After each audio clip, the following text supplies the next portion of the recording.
Hello दोस्तों, कैसे हो आप दोस्तों। आज आपको बताने वाले हैं ईपीएस 95 पेंशन धारकों के लिए एक और नया अपडेट निकल कर आ रहा है। दोस्तों, आपको यह तो पता ही होगा कि संसद का सत्र चल रहा है और ईपीएस 95 पेंशन धारकों की जो मांगे हैं, उनकी जो मांग है वह सांसदों के द्वारा भी उठाई जा रही है।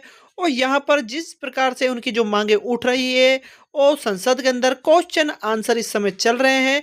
तो 12/12 को 2024 को जो क्वेश्चन आंसर जो हुए थे, उन क्वेश्चन आंसरों के अंदर क्या क्या बातें हुई थी, यहाँ पर विभिन्न विभिन्न सांसदों ने अलग अलग प्रकार से अपने अपने क्वेश्चन करे थे और ईपीएस 95 पेंशन धारकों के जो पक्ष में बातें कही थी और उनका सभी का जवाब जो यहाँ पर है मंत्री साहब ने दिया था। जो जवाब दिया था ना, वह सुश्री शोभा, यहाँ पर जो मंत्री जी हैं minister of state of labour and employment की, उन्होंने यहाँ पर दिया था।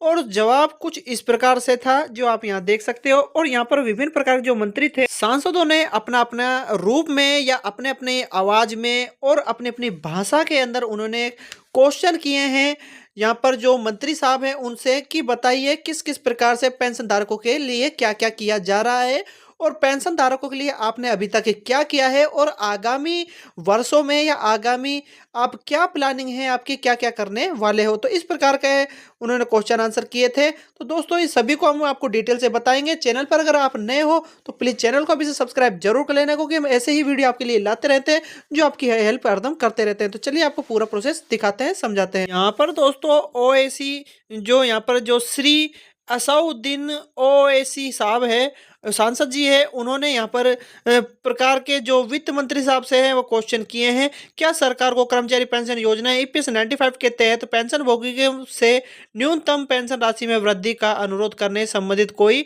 अभ्यावेदन प्राप्त हुआ है? तो उनका सभी का जवाब मैं आपको इकट्ठा दिखाऊंगा, वहां पर किस प्रकार से उन्होंने जवाब दिया है। यहाँ पर फिर उनके और भी क्वेश्चन है, उनको विभिन्न विभिन्न प्रकार से उन्होंने अपने अपने विस्तार से कहा है कि क्या सरकार का ईपीएस 95 के तहत पेंशन बढ़ाने का कोई प्रस्ताव है और यदि हाँ तो तत्संबंधी उसका ब्यौरा क्या है, कुछ इस प्रकार से है।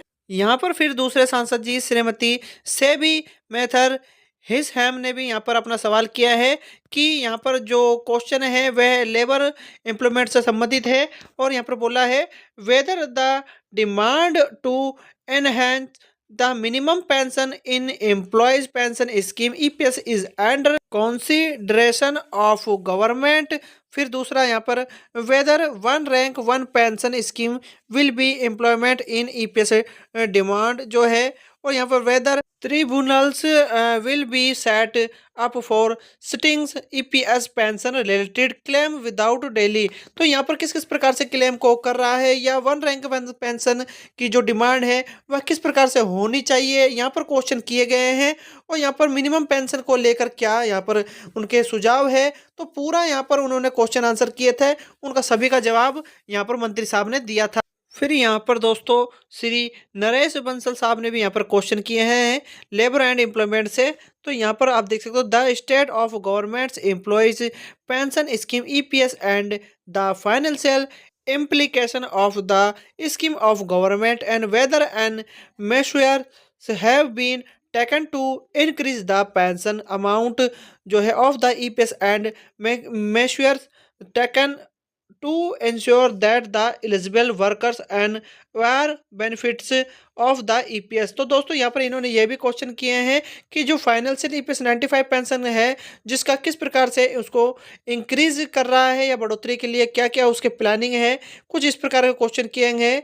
और स्टेट का जो गवर्नमेंट है उससे क्या है, और यहाँ पर जो वर्कर है उनके लिए आगे क्या क्या बेनिफिट्स हो सकते हैं ईपीएस 95 पेंशन धारकों के लिए, वो सभी बातें इन्होंने कही है। उसके सभी के आंसर यहाँ पर मंत्री साहब ने दिए हैं, वह सभी में टोटल आपको लास्ट में दिखाऊंगा।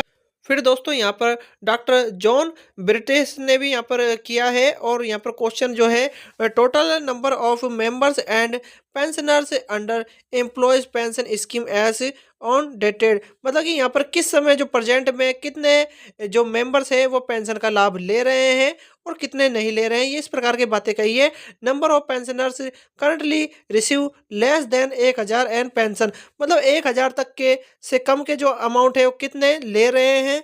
और फिर यहाँ पर बोला है कि पेंशनर्स कितने हैं कि 1000 से जो कम पैसा ले रहे हैं। फिर दूसरा बोला गया है कि number of pensioners receiving more than 4000 per month age pension, मतलब कि 4000 तक कौन पेंशनर्स ले रहे हैं, कितने पेंशनर उनकी क्या संख्या है, और 4000 से अगर अधिक ले रहे हैं तो वह कितनी उनकी संख्या है पेंशनर्स की। कुछ इस प्रकार के क्वेश्चन थे, तो सभी के आंसर यहाँ पर कुछ इस प्रकार से उन्होंने दिए थे। क्वेश्चन और भी है लेकिन वीडियो थोड़ा क्या बड़ा हो जाता है, तो मैं आंसर उनके दिखा देता हूँ। यहाँ पर सुश्री शोभा जो मंत्री जी है उन्होंने आंसर दिए हैं अलग अलग प्रकार से।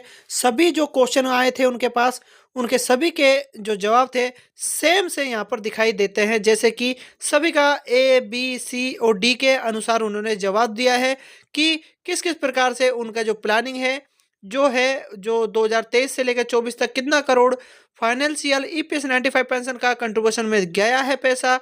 उन्होंने बताया था कि 6.96 करोड़ पैसा इतना गया है, और जो इस समय कितने पेंशनर्स है, कितने लाख है, तो 78 लाख कुछ कुछ उन्होंने गिनती बताई है, इतने पेंशनर्स है, और 31/3/2024 तक इनका रिसीव ले चुके हैं। तो इस प्रकार के बोला था। और 1000 के मिनिमम पेंशन कितनों को दी जा रही है, उनके भी क्वेश्चन का उन्होंने आंसर दिया। और यहाँ पर जो उन्होंने बताया कि 1000 पर मंथ कितने कितने को दिया जा रहा है, और इससे अधिक की जो क्या मात्रा है 1.16 का इन्होंने ये रेशो दिया है। और जो ईपीएस 95 का जो कोर्स में जो पैसा है वो एम्प्लॉय पेंशन फंड का कितना है, कितना अभी तक है, तो फाइनेंशियल ईयर 2023-24 का उन्होंने बताएगा 888269 करोड़ यहाँ पर जो पैसा है। तो दोस्तों यहाँ पर इतनी संख्या होने के बावजूद भी ईपीएस 95 पेंशन धारकों की पेंशन में वृद्धि नहीं हो रही है। तो इस प्रकार का दोस्तों हम बस कुछ नहीं कहना चाहेंगे, इसके बारे में आप समझदार हो, सब समझते हो। और यहाँ पर सुश्री शोभा जी ने जो आंसर दिया है वह सभी के ज़्यादातर जितने भी क्वेश्चन आए थे सभी का कंपलसरी उन्होंने ऐसा आंसर ज़्यादातर दिए हैं, क्योंकि सेम बातें हैं, सेम बजट होता है, सेम प्लानिंग होती है, तो उस हिसाब से उन्होंने अपने क्वेश्चनों का आंसर जो मिले थे उनका आंसर उन्होंने दिए थे। तो दोस्तों आशा करता हूं इस वीडियो के माध्यम से आपको जो ईपीएस 95 पेंशन धारकों की 12/12/2024 को जो भी संसद की मीटिंग हुई थी, संसद में जो कार्यविधि हुई थी जिसके अंदर क्वेश्चन आंसर हुए थे ईपीएस 95 पेंशन धारकों की पेंशन वृद्धि से संबंधित, अन्यथा और भी ईपीएफओ से संबंधित क्वेश्चन थे, उन सभी का जवाब सुश्री शोभा जी ने दिया था अपने अनुसार। ठीक है, तो दोस्तों इस प्रकार का जो ये वीडियो था आपको समझ में आया होगा। तो दोस्तों कैसा लगा मेरा वीडियो? अगर मेरी वीडियो आपको पसंद आए तो लाइक करें, आगे शेयर करें। ईपीएस 95 पेंशन वृद्धि संबंधित, पीएफ से संबंधित, ईपीएफओ की हर अपडेट से संबंधित प्लीज चैनल को सब्सक्राइब आप जरूर कर लेना, क्योंकि हम ऐसे ही वीडियो आपके लिए लाते रहते हैं जो आपकी हेल्प हरदम करते रहते हैं। तो मिलते हैं नए और नेक्स्ट वीडियो में, जब तक के लिए जय हिंद।